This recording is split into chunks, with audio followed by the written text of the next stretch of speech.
আজকে অনেকগুলো বড় বড় আমি বলবো যে ঘটনা ছিল।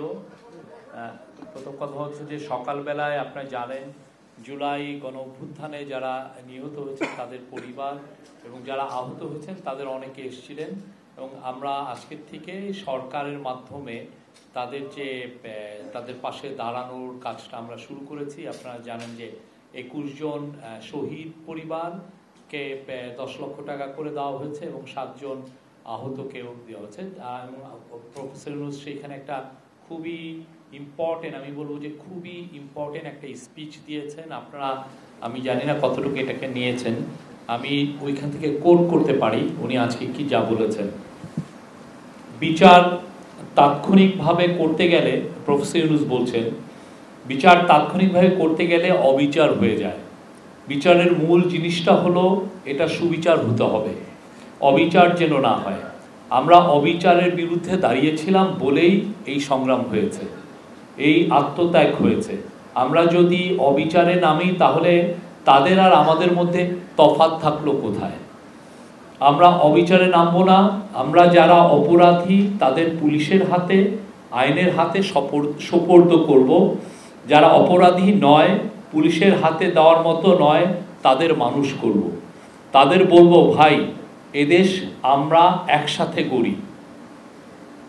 যে দেশ আমরা একসাথে গড়ি, যে দেশ আমরা একসাথে গড়ার স্বপ্ন দেখছি, তোমরাও সেই স্বপ্ন দেখো। এদেশ আমার একার না, তোমারও এদেশ। তুমি এদেশের সন্তান, আমিও এদেশের সন্তান। তুমি আমাকে বহু কষ্ট দিয়েছ, আমি তোমাকে কষ্ট দেব না।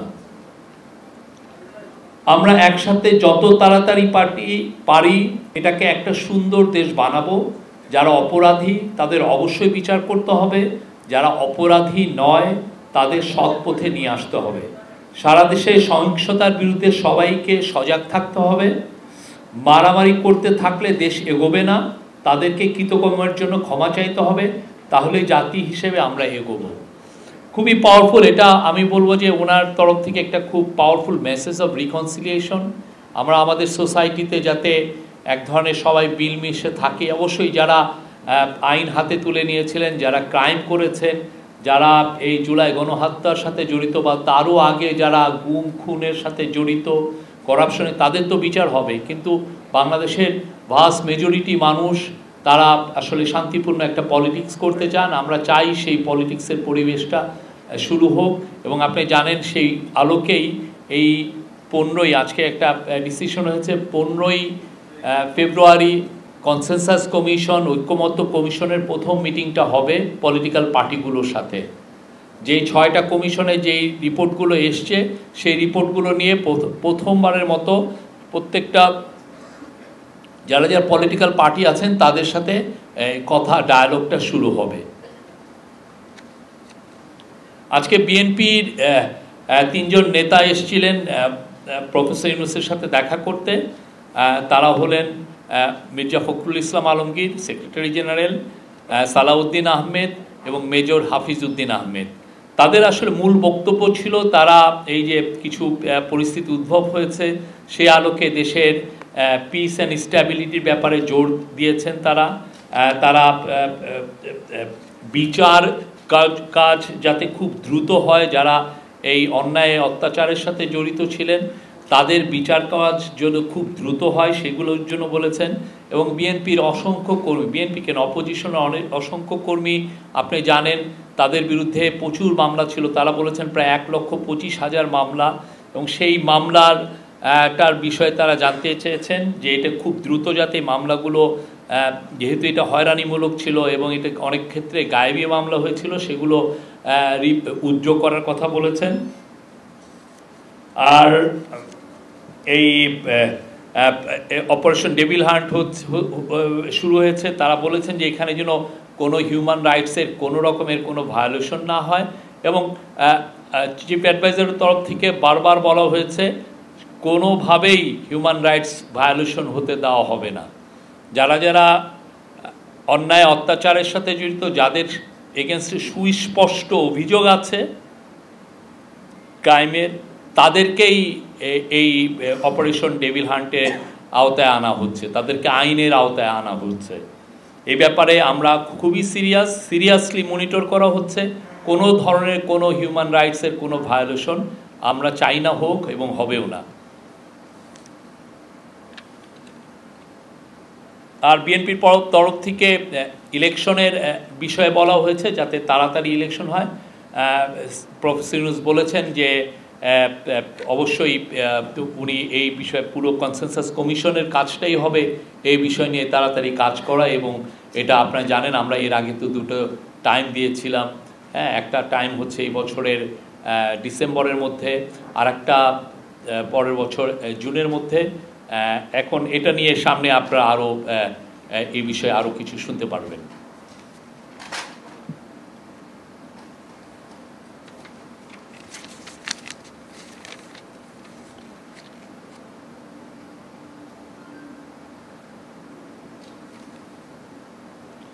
এগুলোই ছিল আজকে মেন। আর ওইখানে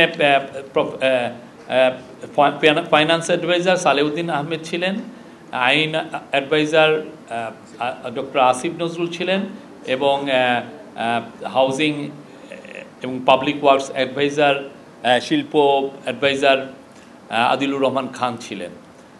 তারা এই কথার সময় ছিলেন, এবং তারা বিশেষ করে আসিফ নজরুল বলেছেন যে খুব দ্রুত মুভ নেওয়া হচ্ছে যে এই গায়েবী মামলাগুলো কিভাবে যত তাড়াতাড়ি সম্ভব উইথড্র করার জন্য। এবং গায়েবী একটা ডিলে হওয়ার মূল কারণটা ছিল, উনি বলেছেন যে যারা যারা পিপি ছিল, পাবলিক প্রসিকিউটর, সারা দেশে অনেকে পালিয়েছিলেন, ফলে এই কেসগুলো আসলে অতটা এগোতে বিষয়ে মনিটর করা হয়নি। তবে খুব দ্রুত এই বিষয়ে আমরা আরও সুনির্দিষ্ট কিছু মুভ নিব। এই ছিল আজকে। আরও যেটা ছিল যে স্ট্যান্ডার্ড চার্টার্ডের গ্লোবাল সিইও এসেছিলেন, উনি বাংলাদেশের হয়ে, প্রফেসর ইউনূস বলেছেন যে বাংলাদেশের হয়ে যেতে কাজ করেন। আচ্ছা, আরেকটা বিষয় হচ্ছে তারা বিএনপির তরফ থেকে পূর্ণ সমর্থন, যে রিফর্মের ব্যাপারে পূর্ণাঙ্গ সমর্থন দেওয়া হয়েছে, ফুল। তারা বলেছেন আপনারা রিফর্ম করবেন, এটা আমরা চাই, আমরা সব কমিশনের প্রস্তাবনা দিয়েছি, আমরা আপনাদের সাথে আছি। এই তারপরে আয়ারল্যান্ডের যিনি অ্যাম্বাসাডার এসেছিলেন, আয়ারল্যান্ডের অ্যাম্বাসাডার বাংলাদেশকে ফুল সাপোর্ট দিয়েছেন। আয়ারল্যান্ড আপনি জানেন ইউরোপের one of the richest country. আর ছিলেন আমরা কানাডার মিনিস্টার একজন আসছিলেন, সেখানে বেগমপাড়ার কথা আসছে। ওইখানে কানাডায় আপনি জানেন যে প্রচুর টাকা সাইফন অফ হয়ে চলে গেছে, সেটা কিভাবে আমরা ফিরিয়ে নিয়ে আসতে পারি সেটার বিষয়ে কথা হয়েছে। তারপরে স্ট্যান্ডার্ড চার্টারের গ্লোবাল সিইও উনি আসছেন, যে স্ট্যান্ডার্ড চার্টার 120 বছরের সেলিব্রেশন, উনি প্রফেসর ইউনূসের সাথে দেখা করেছেন। উনি প্রফেসর ইউনূস যে বাংলাদেশের হয়ে উনি যেন কথা বলেন, বাংলাদেশকে নিয়ে অনেক ডিসইনফরমেশন হচ্ছে, সেগুলো যাতে কম্বাট করার ব্যাপারে উনি তার ভয়েসটা রেজ করেন। এই ছিল আজকে আমাদের আজকের কাজকর্ম। একটা বিষয় বলেছে যে আজকে জাতীয় নির্বাচন সময়সীমা নিয়ে কথা হয়েছে, সেখানে প্রধান উপদেষ্টার পক্ষ থেকে বলা হয়েছে আগামী ডিসেম্বরের মধ্যে নির্বাচন হওয়ার ব্যাপারে উনি আশ্বাস দিয়েছেন। আসলে বিএনপি পক্ষ থেকে কি দাবি করা হয়েছিল, আর প্রধান উপদেষ্টা আমাদেরকে কি বলেছে জাতীয় নির্বাচন ইস্যু? আরেকটা হচ্ছে স্থানীয় নির্বাচনের বিষয়টা বলেছে বিএনপি আমাদেরকে যে জাতীয় নির্বাচনের আগে স্থানীয় নির্বাচনের সুযোগ নেই, সেটা তারা মানবে। এটা ইস্যু কিন্তু স্থানীয় নির্বাচন নিয়ে তেমন একটা কথা হয়নি। জাতীয় নির্বাচনে ওনারা তো চাচ্ছেন যত তাড়াতাড়ি সম্ভব, এই ডিসেম্বরের মধ্যেই চাচ্ছেন। তো আমাদের তরফ থেকে চিন্তা ভাবনা হচ্ছে এই বিষয়ে কাউন্সিল অফ অ্যাডভাইজার আছেন, তারা দেখবেন। এটা যখন কোনো এই ধরনের কোনো ডিসিশন হয় আপনারা জানবেন।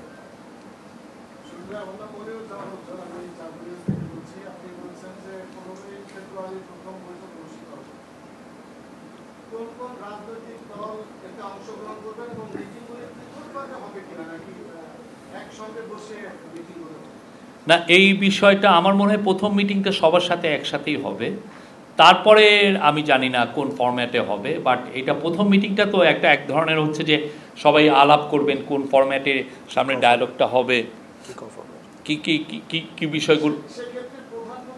কোন কোন পার্টিগুলো থাকবেন এটা এখনো ডিসিশন হয়নি, এটা সময় হলে আপনারা জানতে পারবেন।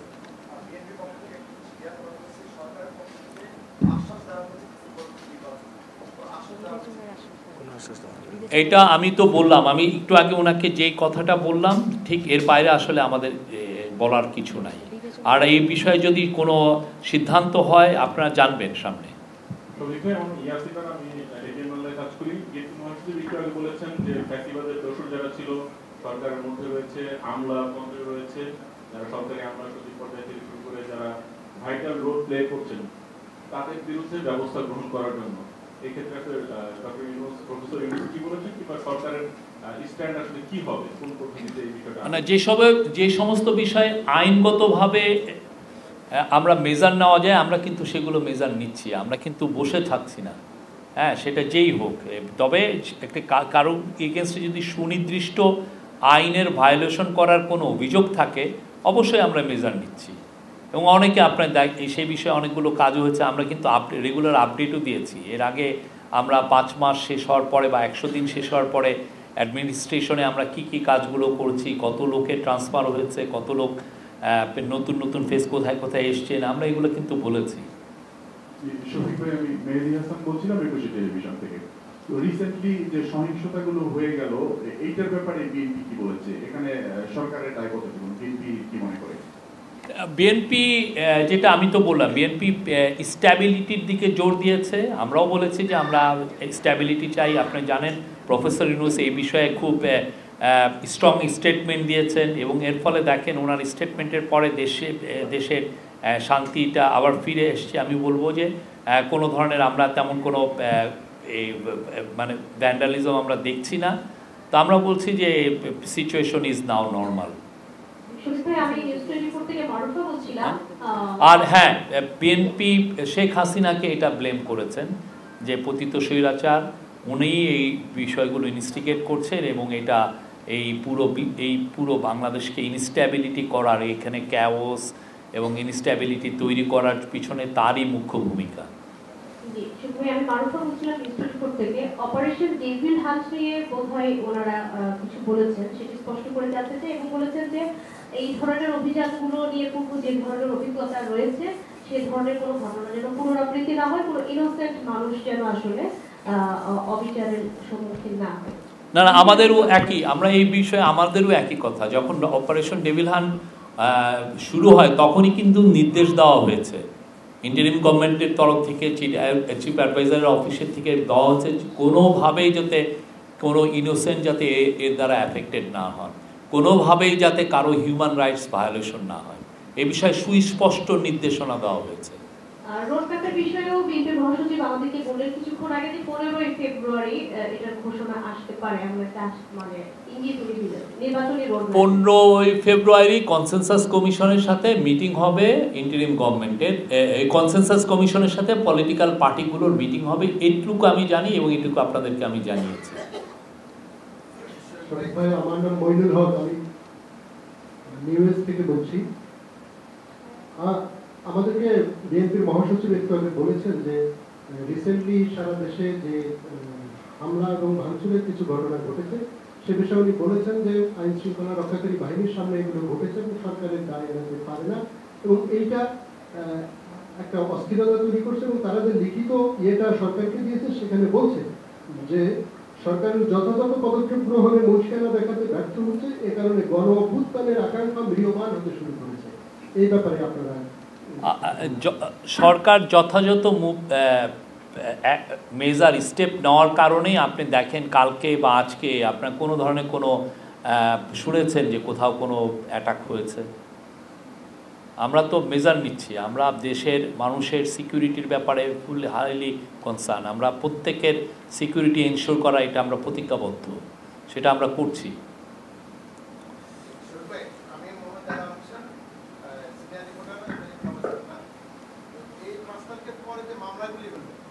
মামলাগুলির মধ্যে আমার কাছে অনেকগুলি মামলা আমি দেখলাম, সেগুলোর মধ্যে 80 জন, 85 জন, 105 জন, 110 জন করে মামলার মধ্যে আছে।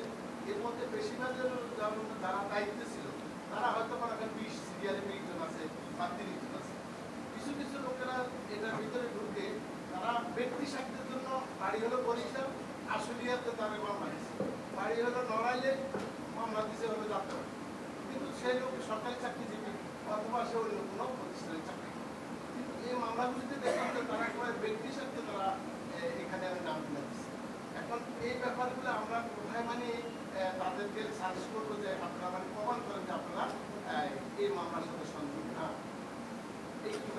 না, কোনো মামলার কারণে কেউ হয়রানি হোক এটা আমরা চাই না। আমরা চাই মামলায় কেউ যদি মনে করেন যে তিনি অ্যাফেক্টেড হয়েছেন, তিনি কোনো ধারা নির্যাতিত হয়েছেন বা তার কেউ অন্যায়ের শিকার হয়েছে, তার কেউ মারা গেছেন অন্যায়ভাবে, এগুলোর ক্ষেত্রে তো আপনি মামলা করতে পারেন। বাট আমাদের এক্সপেকটেশন হচ্ছে, এবং আমরা বারবার বলছি, কেউ যাতে হয়রানিমূলক মামলা না করেন। এবং সেই বিষয়ে পুলিশকেও কিন্তু নির্দেশ দেওয়া হয়েছে যে যাদের বিরুদ্ধে মামলাগুলো হয়েছে সেগুলো যারা যারা মনে করা হচ্ছে যে যাদের হয়রানিমূলক, সেটা যেন আমরা তাড়াতাড়ি ডিটেক্ট করি এবং সেই অনুযায়ী যেন ব্যবস্থাপত্র নেওয়া হয়। আমার নাম স্মৃতি, আমি এটিএন নিউজের রিপোর্টার। আমার ছোট্ট দুটো প্রশ্ন। প্রথম কথা হচ্ছে, গতকাল পর্যন্ত বিএনপির চাওয়া ছিল আগামী জুন জুলাইয়ের মধ্যে যেন নির্বাচনটা দিয়ে দেওয়া হয়। প্রধান উপদেষ্টা বারবার করে বলছিলেন যে ডিসেম্বর অন্তত হবে সময়টা।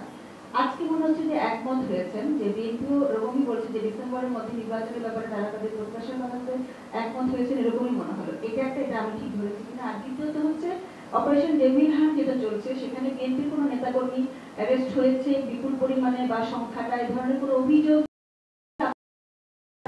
তাদেরকে নির্দোষ না, এই বিষয়ে কোনো আলাপ হয়নি। বাট দুই পক্ষের তরফ থেকেই একটা বিষয় বলা হচ্ছে যে কোনো ইনোসেন্ট ব্যক্তি যাতে এর দ্বারা হ্যারেস না হন, অ্যাফেক্টেড না হন, সে বিষয়ে আমরাও সব আমাদের ইন্টারিম গভর্নমেন্টের তরফ থেকে সিকিউরিটি মানে আইন শৃঙ্খলা বাহিনীকে নির্দেশ দেওয়া হয়েছে কারোর জন্য হিউম্যান রাইটস ভায়োলেটেড না হয়।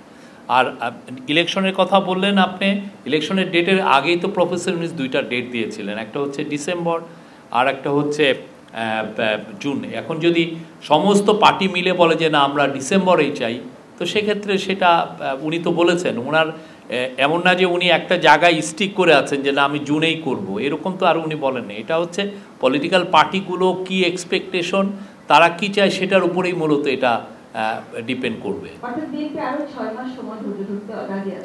এটা আপনি বিএনপিকে প্রশ্ন করবেন প্লিজ।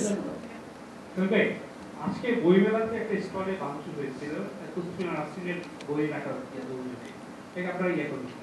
আমি এই বিষয়টা আমরা জেনেছি এবং এই বিষয়ে আমরা অলরেডি বাংলা একাডেমির সাথে কথা বলেছি এবং বাংলা একাডেমির সাথে আমরা বিষয়টা দ্রুত আমাদেরকে জানা কি ঘটনাটা কি হয়েছে, বিকজ ঘটনাটা বেশিক্ষণ আগে ঘটেনি, ফলে ফুল যে বিষয়টা আমরা এখনও জানি নাই। বাট আমরা তাদেরকে বলেছি যে খুব দ্রুত এটা জানার বিষয়ে। বইমেলা খুবই একটা পবিত্র জায়গা এবং আমরা সেটার পবিত্রতা রাখতে চাই। আমি মাহফুজ সাদি, আমি আমার দেশে কাজ করি। ওই যে প্রাথমিকের শিক্ষকদের বিষয়ে আজকে এই বিষয়ে কোনো আলোচনা হয়নি।